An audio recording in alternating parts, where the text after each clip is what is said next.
Okay, thank you so much for being here, everyone. I'm Allison Montagnan. I'm the engagement manager for the Rhode Island Food Policy Council. I will be your concierge through this meeting today. Just a couple of house rules, really simple. Please stay on mute for as long as it takes to get through the speaking presentation, and we're going to open it up later for more interactive conversation, at which point we would love it if you would come off mute. It would also be super great if you would put your name and your preferred pronouns in the chat, just so everyone can become a little more familiar with who's in the room. And again, we'll have more time to interact later. But I just want to start us out here with an introduction of what the Rhody Feeding Rhody Alliance is about. And it's really these 5 core partners you see at the bottom of the screen. And we're working together to improve the health and quality of life for residents facing hunger, create security for farmers and fishers with new and consistent markets. We're building stronger state economy where local supply meets local demand and more of our dollars and jobs can stay right here. And we're also helping reduce our environmental footprint because fresh food lasts longer. So we're going to have less waste and we're going to decrease the amount of fuel expended on our road systems and in our airways. So the Alliance is really what's doing that work. We're coming together to make sure it's happening together. And this is what we're going to cover at today's meeting. Pretty simple. So we're going to get a quick update from Nessa Richmond from the Rhode Island Food Policy Council on what's happening on a state and federal level. And we're going to hear from 4 amazing panelists about their experiences actually doing Rhody Feeding Rhody. What are we talking about, right? They're doing it. So they're going to tell us all about it, what's working, what they want to see more of. And then we're going to open it up to conversation about how we can work together to make it even better. And I'll turn it over to Nessa. Thanks, Allie. It's wonderful to see so many folks here today. Glad that you all could join us. I'm going to start out just by telling you a little bit about the Food Policy Council. So we are an independent, nonprofit, network-based organization working to build a more equitable, accessible, economically vibrant, and environmentally sustainable food system here in Rhode Island. And as Allie mentioned, we don't do the work of moving food on the ground in Rhode Island.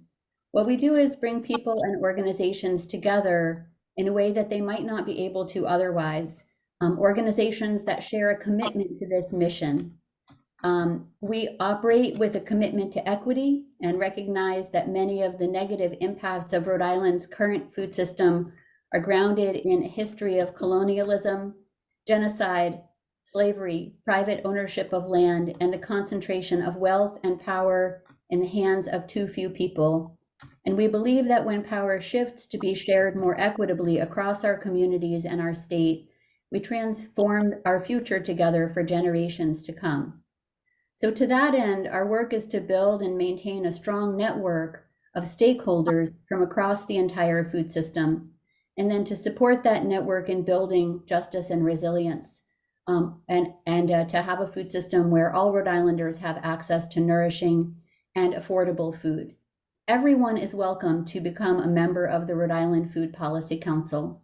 And I want to share now that if you're interested in learning how, and you're not already part of the network, you can visit our website at the bottom of the slide here, and you can click on Get Involved.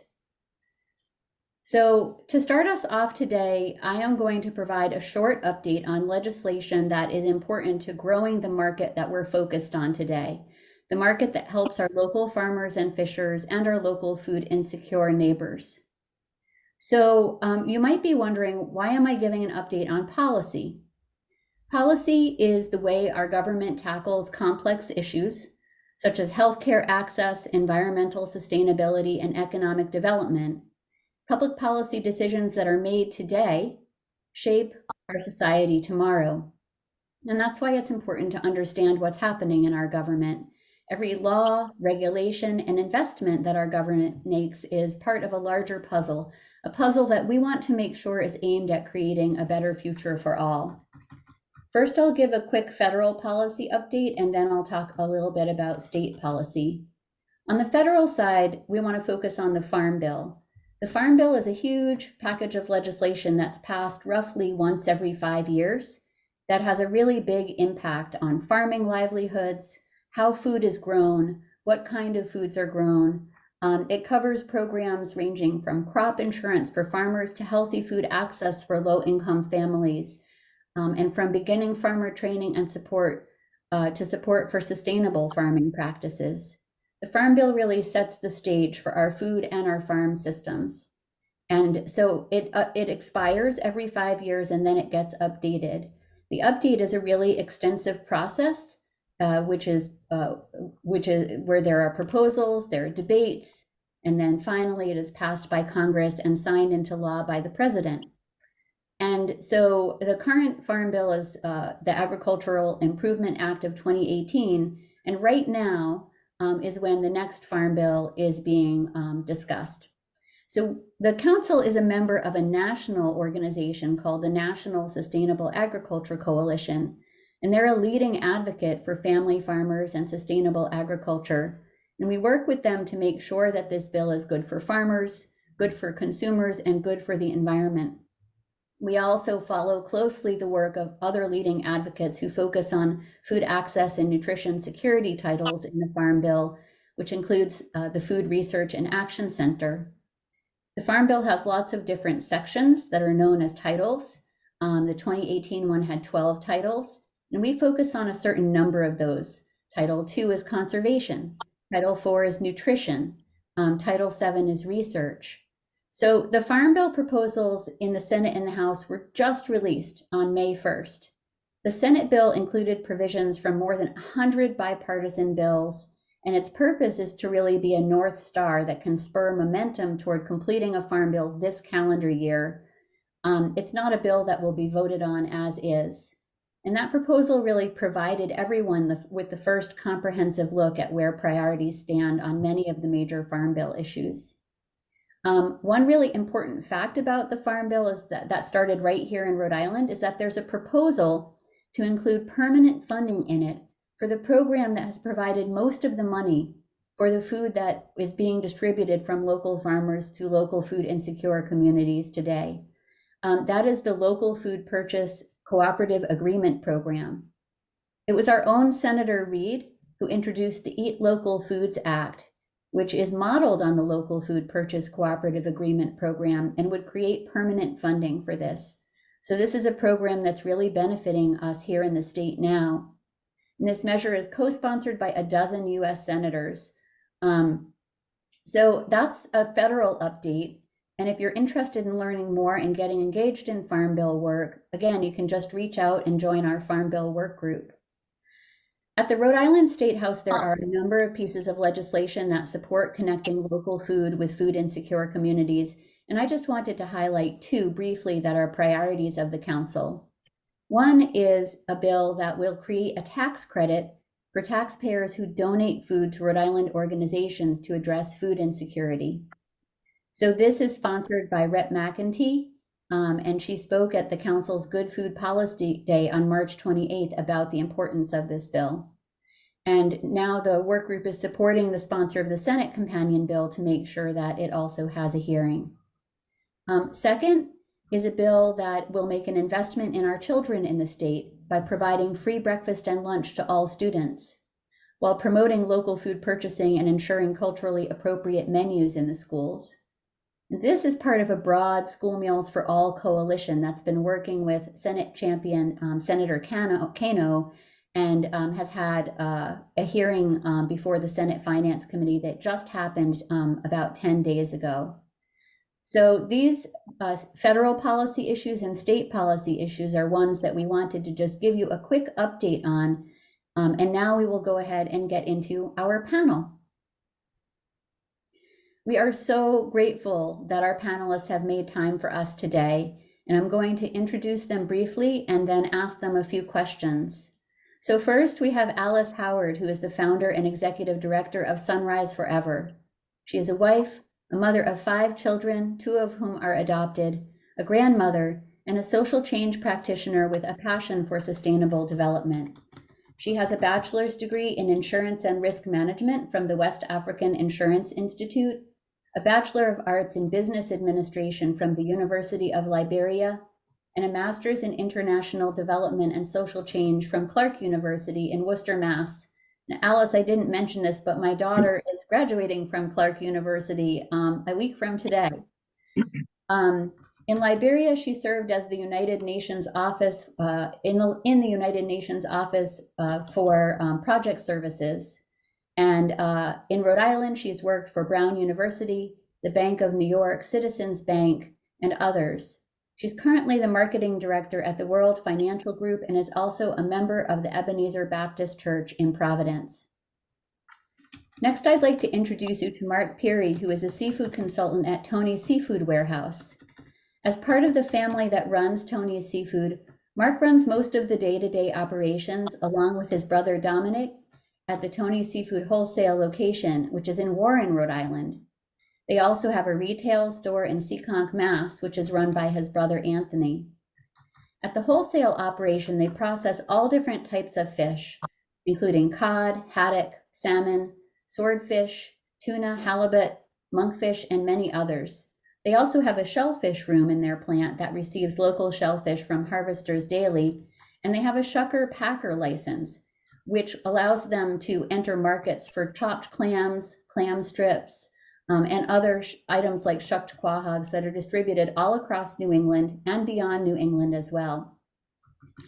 And they also work on value-added items, which means prepared or ready to cook. And that includes stuffies, salmon burgers, monkfish sliders, and these are produced in collaboration with their own retail store. Next, we're happy to welcome Jacqueline Reyes, who's a coordinator for Federal Hill House, specifically their food pantry at Olneyville Square, and she has been there for the last 5 years. Federal Hill House helps people and families stretch their resources to put healthy food on the table every day. They offer fresh produce, nutrition education, resources, and referrals to additional community services.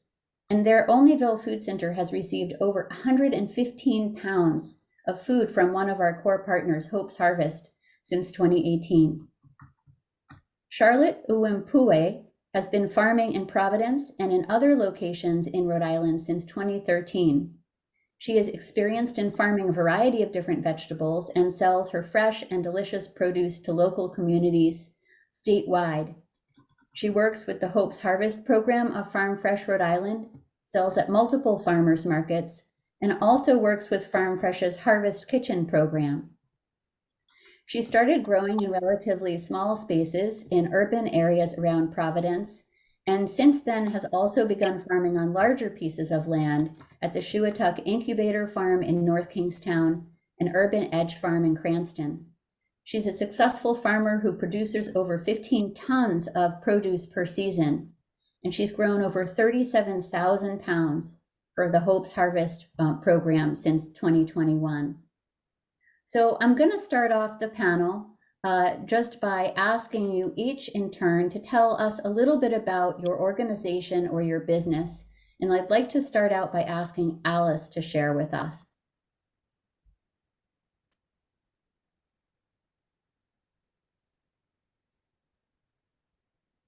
Hi, everybody. Can you hear me okay? You sound good, Alice. Okay. Thank you, Nessa, for this opportunity, and I'm glad to share this space, this platform with all of these beautiful people doing amazing work in our wonderful state of Rhode Island. As you have heard, my name is Alice Howard, with Sunrise Forever. So Sunrise Forever Incorporated was established in 2016. We are a 501c3 nonprofit organization registered in the state. Sunrise prioritizes humanitarian, cultural, educational, and developmental activities within the state of Rhode Island, USA, the Republic of Liberia, and Ghana, West Africa. Our organization works diligently with a diverse group of people, both statewide and internationally, to address this critically needed work. Now, our focus in Rhode Island is focused mainly to help mitigate poverty in underserved communities, right? We do this by providing food through food, because food is an element for living. It's a basic human need, right? So as we are all aware, during COVID, the impact of COVID left a lot of organizations, families devastated, right? And unable to meet the family needs. So during COVID, we're approached and given this opportunity to serve our people. So the conversation went like this: Mrs. Howard, do you know people who like and eat seafood? I'm like, wait a minute. Of course, absolutely yes. Because originally I'm from West Africa, right? And the Atlantic is right there. So seafood, especially fish, is one of the main ingredients in our diet. And people fishing just as a hobby. So seafood is cheaper as compared to here. So coming here and making Rhode Island a second home, people get attracted and feel at home when they are able to get culturally relevant food. So people go to the market, of course, and seafood is expensive, right? So when I got this opportunity, I'm like, listen, there is never a day we will have a shortage of names of people who like food, seafood especially. So I'm so grateful. So the commercial fishery centers of Rhode Island, eating with the ecosystem, Rhode Island Food Policy Council, Rhode Island Foundation, and other partners for making this thing possible. Because on a weekly basis, right? Actually, we started just with a case of fish, but now we serve over 450 families weekly. When I checked my database just before this meeting, I see 607 names, but consistently, right, we have 460 families that we serve every week. And I tell you this, people are so appreciative of this program because it's doing a lot of things. It's helping people want to save money because then people do not have to ration their money. Do I pay my bills? Do I buy medication? I have to buy food. But this, with this, right, the money that we use to buy seafood, they can take it and do something else. So it's so beneficial to people who are struggling in the state. And in addition to the seafood, also get produce from Farm Fresh and other people to complement this. So I say, kid, so it's very useful, it's helpful, it's a helpful program, and people are benefiting. Thank you So so I much, tell people, Alice. Oh, come sorry. again. I wasn't sure if you were done. I was saying thank you. Did you have something else you wanted to share initially? Oh no, I was just closing. I'm like, regardless of your zip code, right? Everyone deserves food, especially culturally relevant food that they appreciate. But then people feel welcome. People feel we are seen, we are heard, we are part of Rhode Island, and we belong here. So this is a great help, and we are grateful for this program. Thank you. Thank you so much, Alice. It's amazing to hear about everything your organization and you have done. And we'll come back around to you in just a minute. Next, I wanted to ask Mark to share a little bit about your business and this program and why it has been important to you. Sure, sounds great. Can you hear me? All right, good. So my name is Mark Perry. I run a company called Tony Seafood. I'm in the wholesale division. I run this company along with my younger brother, Dominic. And like I said, we have a retail store in Seekonk, Mass. That's run by my older brother, Anthony. We do everything from restaurants to colleges to assisted living facilities. We also do a lot of wholesaling to other business-to-business people that do pretty much the same thing that we do, but in other states like Maine, Connecticut, New York. We ship as far away as Nebraska and down into Florida. Uh, a lot of processing, a lot of whole fish. So that's really our niche. We're really into the Atlantic species. So our main focus, I would say 80% of our business is going to be fish that's caught in the Atlantic Ocean. But we do a full line of seafood. So if you're opening up a restaurant, we have everything from the calamari to the salmon to the codfish. I definitely been doing this a long time, and that's why I kind of consider myself a seafood consultant. I know a lot of the players in the game. I know where to get things, and if somebody's looking for something and I'm not the right fit, I'm very good to tell somebody, hey, I know this guy. He's got what you're looking for. I really like these programs. Just to touch on Alice, I mean, it's hard to eat healthy on a budget. So, some of these people, when they're having these food insecurity problems and they want to eat healthy, it's hard to do that because sometimes healthy food can be more expensive. So I just like being part of not seeing things go to waste. If you could think about the seafood industry, I really don't make any money until I sell my last piece of fish. So I can't have any waste. So I'm always conscious about having any kind of waste in business. And especially with the fishing, a lot of things can be caught all at once. So it's not like you're looking, the Christmas is coming and you say, all right, we need this many cows so we could have steaks for Christmas. No, well, a storm comes through 2 weeks before Christmas. All of a sudden you're having a big problem trying to source, fresh fish. So there's a lot of ebbs and flows in the business, and it takes a little bit of a niche to kind of master that. Thank you, Mark. It's wonderful to see kind of both sides of the coin there, with Alice and yourself sharing first. And Jacqueline, I'm hoping that you can come off mute and share a little bit with us about your work at the food pantry at Federal Hill House. Well, nice meeting you all. We've been here for the last 5 years running the Olneyville Food Center. If anybody's familiar with the pantry, it's been that was part of an old church that was across the street. The church was closed. Then the food bank took over, then asked the Federal Hill House to run it. We've been here for the last 5 years. We serve pretty much about 5,000 families a month. We serve about 1 million pounds of food last year. There's a lot of food coming through and leaving at probably the same day. So one of the biggest challenges is always, to have enough food for all the families. Pretty much every family in Providence can come to the pantry. Used to be only 2 zip codes, but the pandemic, COVID changed everything. So we opened the pantry for everybody. Basically, that's what we do all day. Give food families, feeding families, one after another. We never deny food to any family. Sometimes they come from far from past Johnston, every single town. They know about us because right now this is pretty much the #1 pantry in the city, for the amount of food that we distributed. Thank you so much for that summary, Jacqueline, and we'll definitely dive more into what you're doing there at the pantry in a little while. So Charlotte, I'd like to come to you next and ask you a little bit about your farming business. Thank you, Nessa. I am a farmer. I produce a variety of fresh vegetables that I sell to local markets.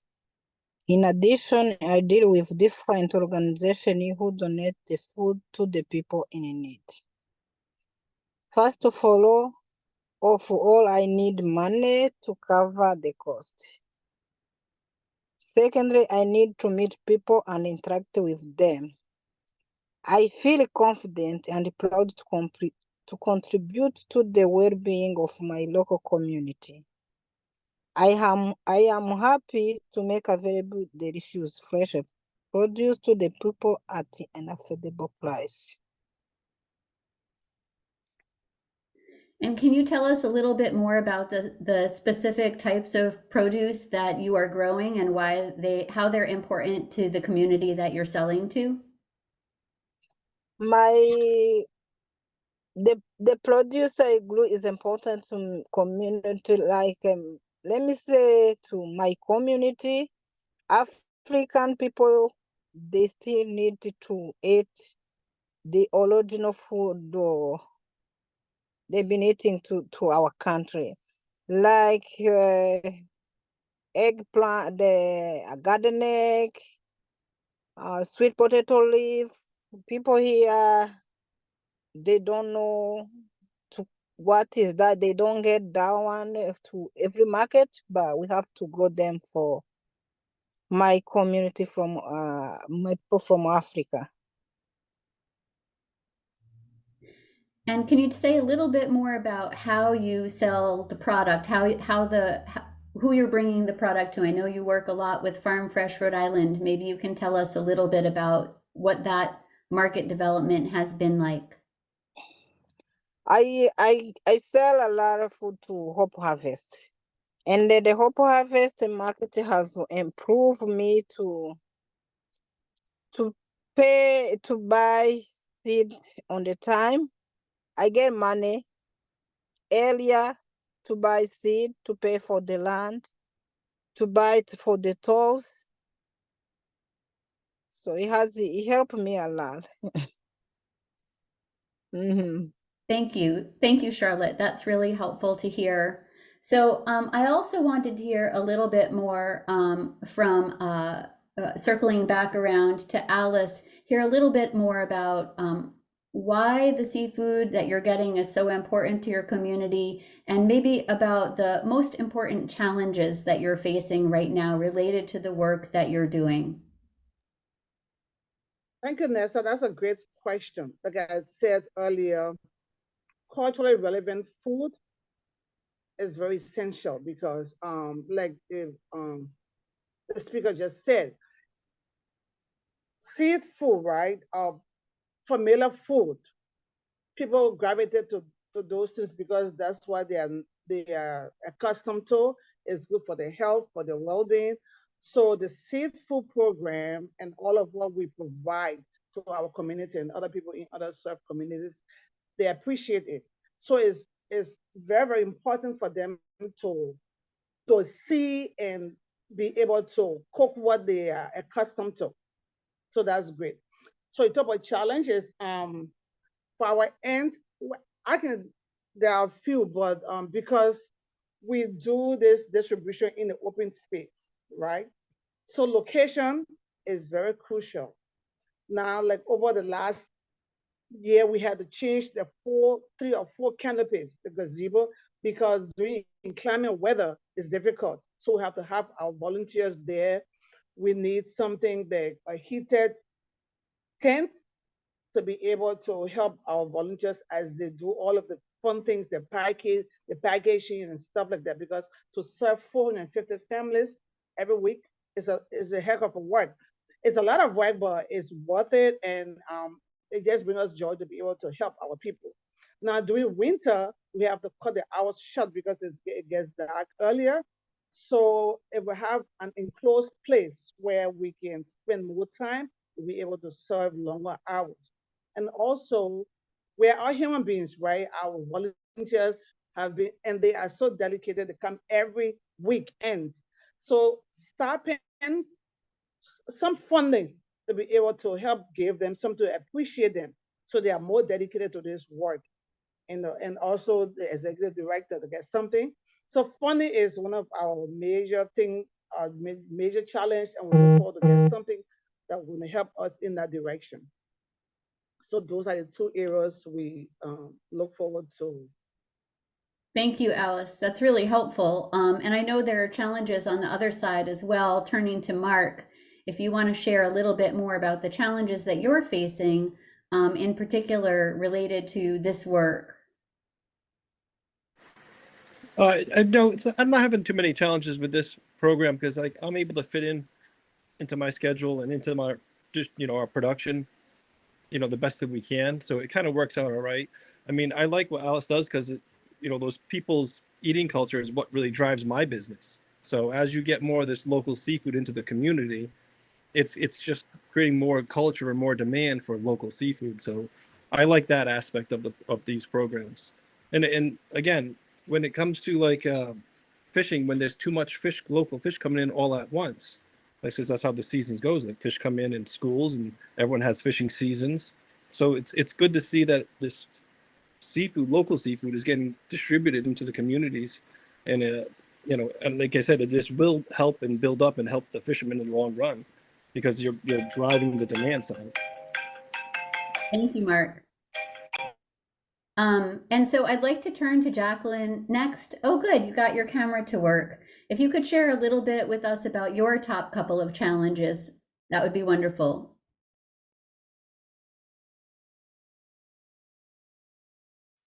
I think you're on mute, Jacqueline. There we go. You got it. Okay, so one of the biggest challenges that we have is space. When we see so many people during the week, there's a lot of space that comes. It's a major issue because we cannot get like a whole truck to have 20 pallets of food. You know, instead we have to get like 2 or 3 pallets during the week so we can get all that food inside. Uh, Second challenge would be probably the amount of the different foods or produce that the community should have. More vegetables, more fruits. Right now fruits are like we don't see much fruit coming through. We see a lot of seniors. I would rather give you an eggplant than 3 cans of stuff, spaghetti in a can or that kind of stuff. So always a challenge to get more produce, in here. Yes. Thanks, Jacqueline. And then Charlotte, we know that farmers face many challenges. I'm wondering if you could share a couple of them with us.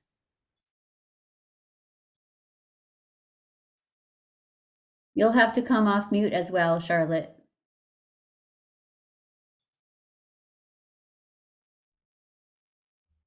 I think you're off mute now. Yeah. There you go. It is really hard to get help or employer. And the space. When I say I am limited to any growth in case I want to expand or increase my business. I am limited to small space when I think of diversification such as farming, domestic animal, chicken, duck, goat, and more. That's the challenges I face. Thank you for sharing those. I think that, it's been amazing hearing from you all as participants in the Alliance, as Alliance members. And in the next section of our webinar this afternoon, we're going to hear from our core partners, the people who are working on aggregating and distributing throughout this market. So on our way to that part of the event today, I'd love to hear from each of you just a minute on how you would like to see this market grow in the future. And again, I'll ask Alice to start. If you could just give us a minute sharing how you would like to see this market grow. Awesome, that's great. Thank you for the time again. So at Sunrise, our belief is in a collective obligation that we must all mitigate poverty, right, in underserved communities. We have the belief that we should help lift each other up. So through our programs, we hope and also have the assurance with funding and the support. We envision that people will be able to be empowered, right? If we can move the needle from one space to the next, where we do seafood distribution, we have a lot of seniors who have people who, listen, people do 3, 4, 5 jobs. I mean, how do you do that? Because they want to meet ends meet. But if they are empowered to become maybe a business owner or learn some skills that they can help themselves, right? Just to move the needle forward, that would be great. So people can spend more time with the family, because I hear all of these stories. Father is working, mother is working, the kids grow up by themselves. So we have also embarked upon the youth mentorship program. So we're helping people become empowered where they can have something else coming in it, to help the family. That would be great. Thanks, Alice. And Mark, how would you like to see this market grow? I mean, for my part, in conjunction with Fred Matera, when we're doing the monkfish sliders and we're trying to get them into the K through 12 schools, I think it's a great initiative because you're starting off getting these kids to eat something that's outside the norm of pizza and chicken nuggets, and it's incorporating something that's local. And I've seen a lot of things at the Farm Fresh when I was out with some of the seminars of what other, farms have been doing to get things into the school systems. I think it's great. But for me, I've got 5 kids. So long term, I would love to see more kids eating seafood. And in turn, as adults, that'll be part of their culture to eat seafood. So that's where my stance is on it. Thank you, Mark. I'm sure we'll hear more about those sliders when it's Fred and Shay's turn.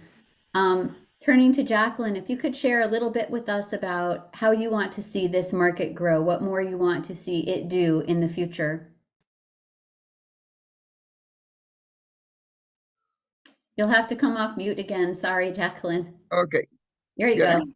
go. I would like to see more companies participating in some kind of a program that could be connected to the pantry, access to the community to certain foods that probably people don't have a chance to get, you know, like seafood, for example. I could tell you that around here in Onlyville, where the income level is so low, you know, and big families and a lot of immigrants that are coming up, you know, every day, access to certain food is just not happening unless they have a, you know, they come to the pantry and they can get some meat and some milk. So that I would like to see, you know, more participation from companies that can do that. Excellent. Farms and others, businesses on the call are taking note, Jacqueline. Thank you for that. Yeah. And Charlotte, I'd like to ask you to share a little bit about what your hopes are for the future. I would like to increase in sale and increase in variety of fresh vegetable and food produced locally, because always because the community is always in need of rich nutrient to consume for good life. Thank you, Charlotte. So I just want to say again a great gratitude for all four of you for making time in your busy day to come and be part of this panel. You all have heard our panelists mention a number of times the Commercial Fisheries Center of Rhode Island, Farm Fresh Rhode Island and its Hope's Harvest program, the Southside Community Land Trust, and those are our core partners in this work.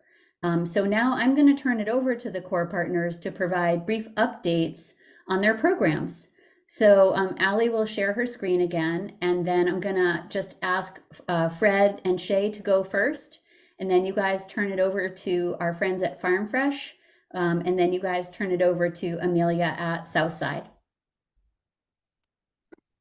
Yes, thank you, Nessa. It's great to see some of the faces here.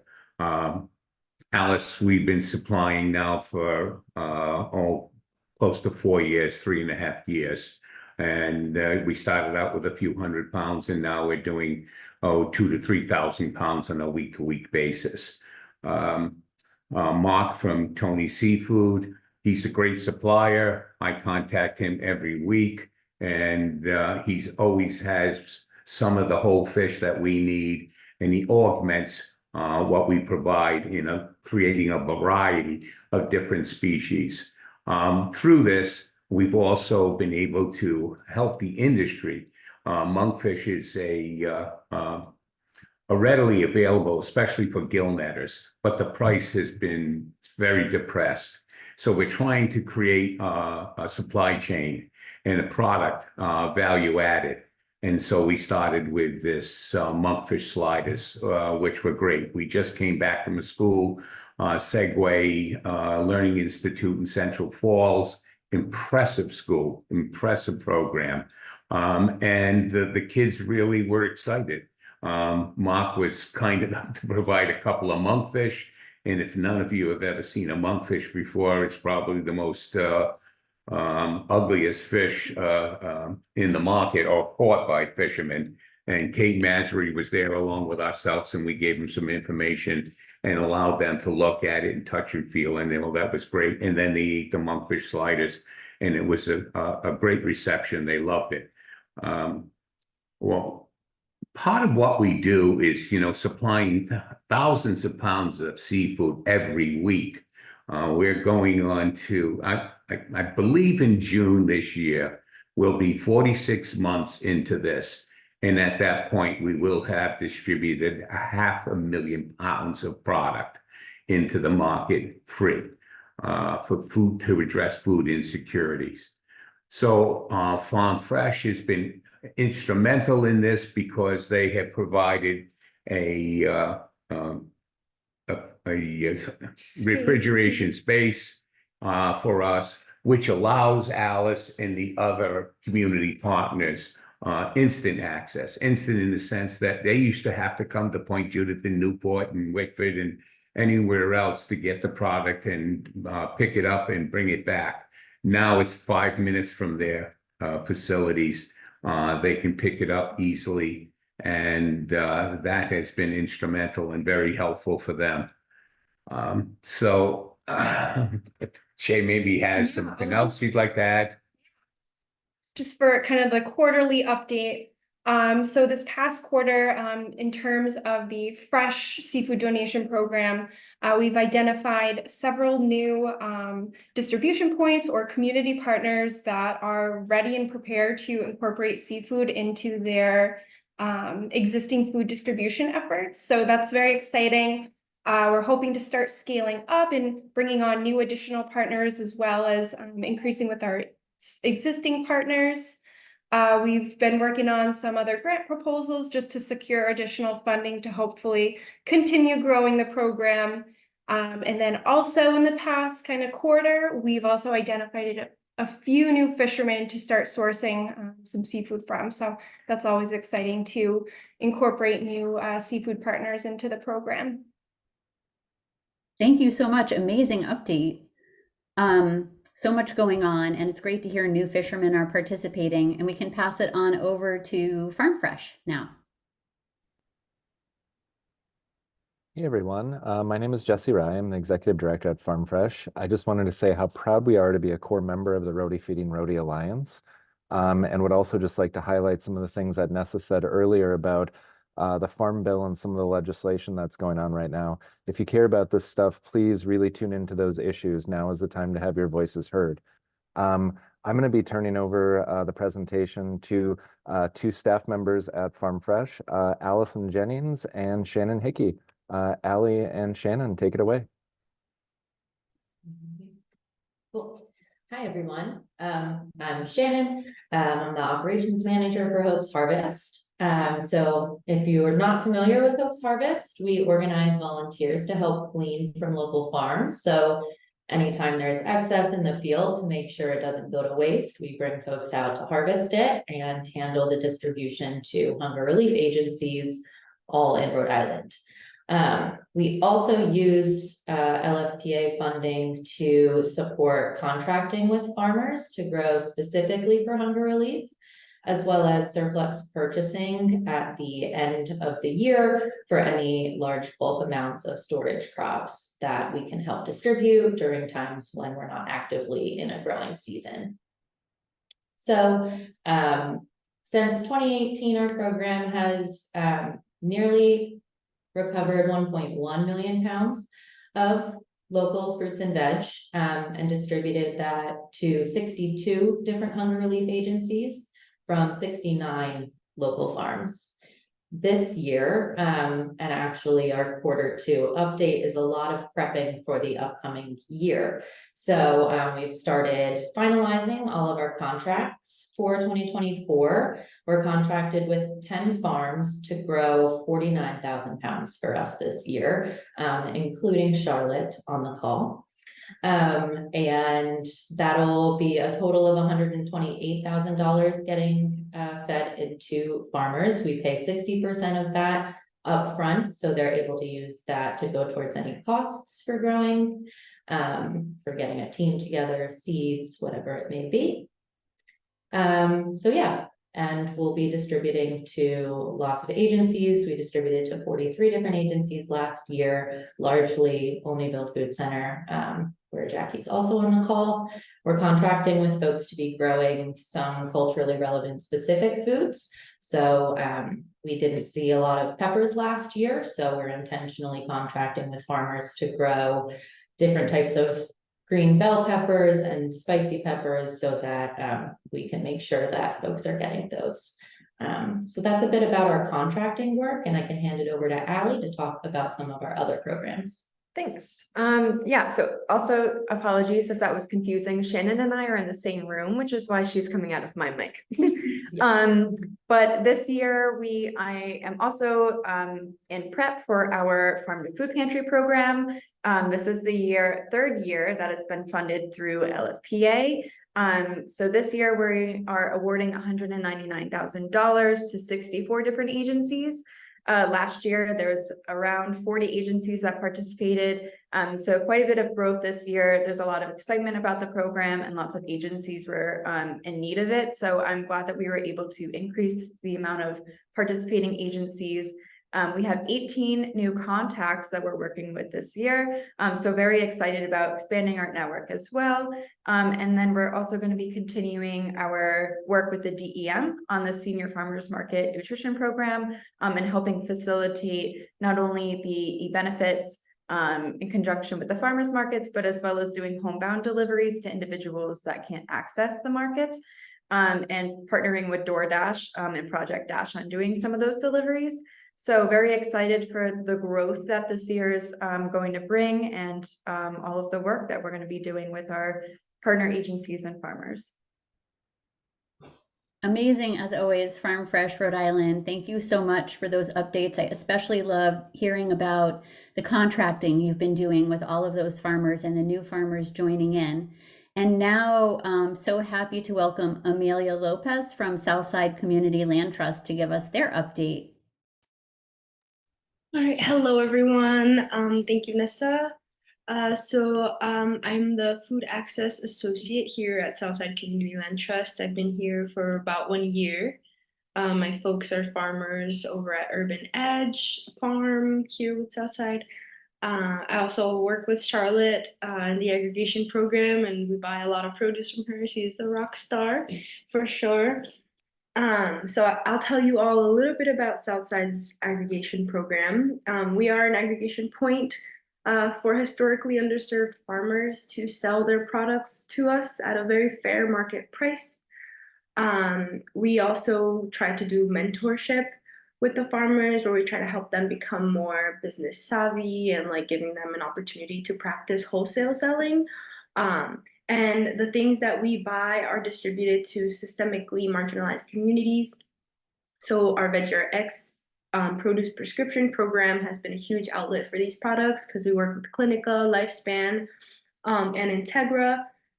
Those are our produce prescription sites, and those are amazing. People, everyone pretty much gets the produce for free, almost all of the consumers through LFPA. And then we've also recently taken an unconventional approach to distributing produce at community-based organizations outside of the hunger relief system, and that is made possible through LFPA. So we work with like rec centers, we work with senior daycares, student rec centers like around town, and different things like different organizations to like we distribute the produce to them and they will just give it out to their participants in different ways. So I can talk a little bit about our impacts to date. The aggregation program has allowed us to support a network of 30 farmers, Charlotte being one of them, and my folks also are farmers with Dale's products. And so we've been supporting them in growing their businesses. We are reaching the kitchens of thousands of Rhode Islanders. And we work with about 15 community partner organizations. In 2023, we began working with Cartwheel Rhode Island, and they help us deliver food to patients' doors all across Providence with Integra. So they'll come here at Southside to pick up the bags that we make and then drop it off to people's doors. And that's really great because this year we're opening our doors to Cranston as well because we've been doing Providence, Pawtucket, and Central Falls. So we're adding Cranston to the mix. That's exciting. So we've also hosted, at Southside, we've hosted a bunch of community events and we almost always have produce giveaways. Charlotte has given produce at some of these and we will just aggregate produce from different of some of our farmers and give it out for free. And then, so This year, we're also, as you all know, on the last stretch of that LFPA funding. So we're doing a lot of work right now to find funding sources and work with buyers. But one exciting update of our summer of our impacts to date is that farmers' sales were doubled between 2022 and 2023. It went up from about 2,200 to 5,000 in median in sales per farmer. So that is very exciting. A little bit of our updates for the past 3 months. In February, we spent our time planning. We do crop contracts with the farmers where we will contract a certain amount of produce and pay them up front. And they always talk about how nice it is to have like extra funds in the beginning to help kick off their season.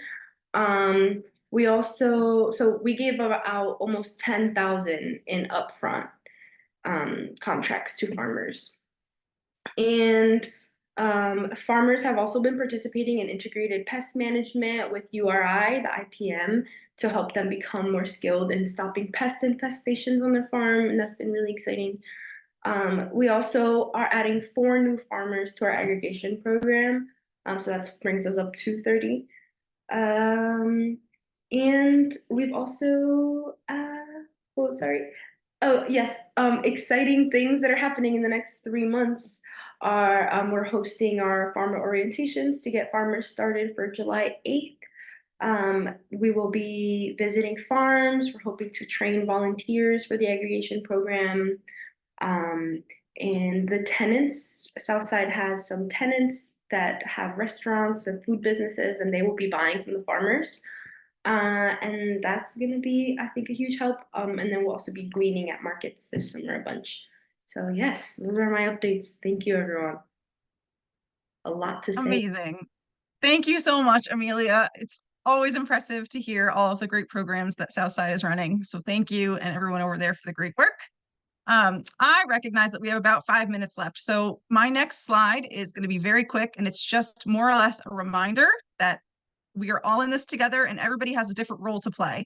So if you have any questions about how Rhody Feeding Rhody works, please do not hesitate to reach out. But I want to give us a few minutes for questions. So these are our questions that we have for you, but we also want to hear your questions for us. So I'm going to stop sharing my screen and I'm going to put these questions in the chat and then we'll open it up.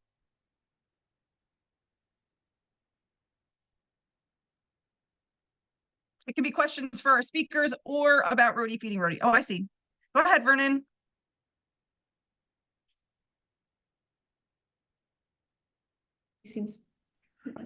I have a question. Oh, this gentleman.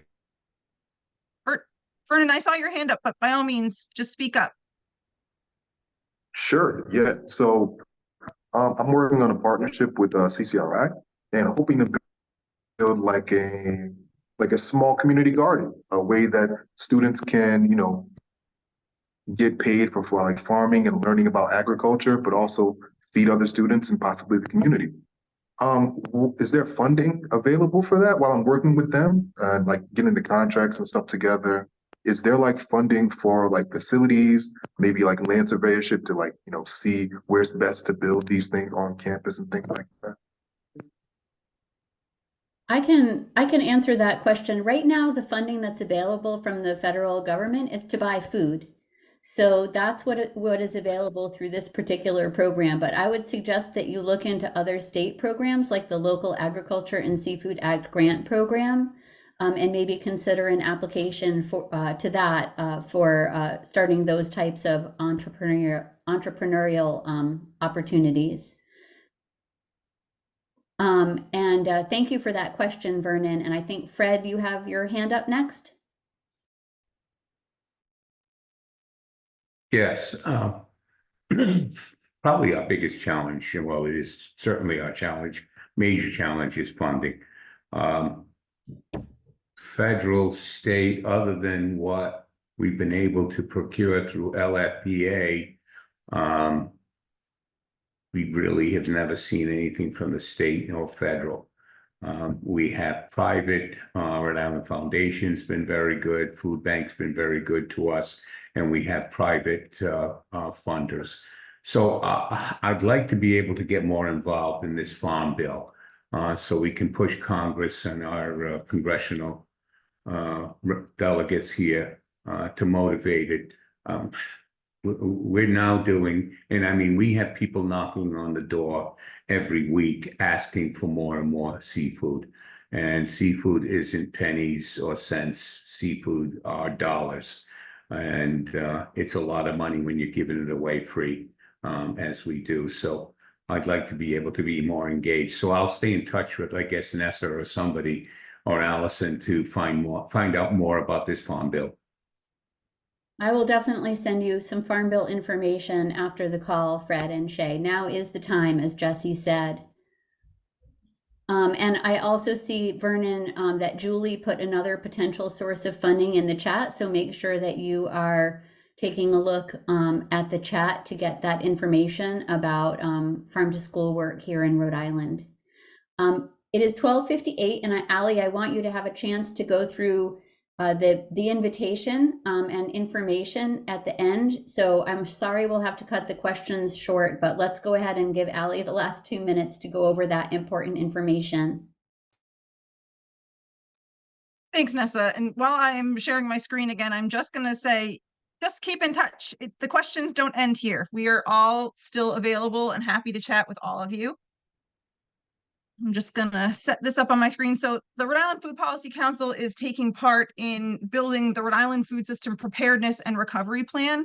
And we're hosting listening sessions. We want to hear about your thoughts on what needs to happen for that plan. And so these are the next 2 dates that are happening for those sessions. And this link at the bottom, I imagine you won't be able to copy and paste it, but I'll make sure you get a copy of it so that you can sign up on our form to take part. Any questions about that? I will stop sharing. And it is 12:59, so we did it. So thank you so much for joining us. If you know farmers who should be participating, if you know fishers who should be participating, if in their community there is a food pantry or a church supper that isn't connected to local food yet, but may want to be, please reach out and get them in touch. What is the email that they should be given, Allie? It's alliance@rhodyfeedingrhody.org. alliance@rhodyfeedingrhody.org. 1 o'clock. It's in the chat. Thank you, everyone. Thank you so much. Thank you. Thank you for having